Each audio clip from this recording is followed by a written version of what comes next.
जय जोहार संगवारी हो। अभी हमन जावत हन तही मोर सोना के फिल्म स्टार कास्ट अवइया है ओकर मन से मुलाकात करे बर, तो आगे देखते रहो वीडियो में। तो गाइस वो जो सामने गाड़ी जा रही है उसका स्टैंड सीधा है, मतलब स्टैंड लगा हुआ है, तो हम उसको सीधा करवाने वाले हैं क्योंकि ये बहुत ही ज़्यादा रिस्की हो सकता है और हानिकारक भी हो सकता है।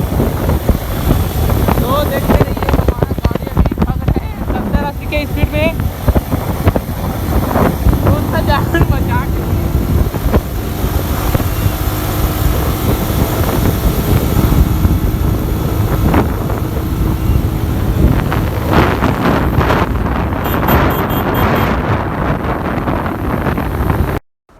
नरेश भैया मैम के बाइक लेवत है, तो इति पीछे में इसके कशपाल भैया मस्ती करते देख सकत हम, बहुत मस्ती।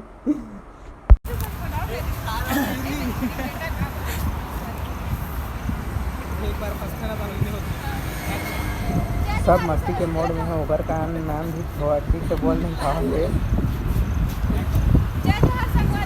थोड़ा कोशिश करे के बात करने की इसके कशपाल भैया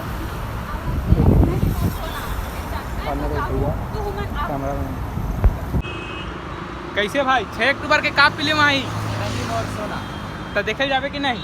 मैं तो जाऊँ नहीं जाबे नहीं जा जाहो ना भाई, चलो संगवारियों सबको जाबो और आओ। फिल्म के आनंद लेबो। हाँ आवा तो देखे बर कहीं मोर सोना। का नरेश भैया का चीज 6 अक्टूबर के का देखे जावे? फिल्म देखे पर जाबो कौन से फिल्म? तही मोर सोना। हाँ ताहू आपमन तही मोर सोना फिल्म देखे बर बिल्कुल आवे ना है, सबको जाना है। नहीं आवे तब बताऊँ चला भैया संगवारी हो, ओकर बाद हमन आ गए हैं घड़ी चौक में। घड़ी चौक में आके हमन वहाँ पर जाके चाय पिए हैं। चाय स्टोर शिवम भैया है, गुलशन भैया है, नरेश भैया है और नरेन भैया है और मैं हूँ, देख सकत हो अपन स्क्रीन में।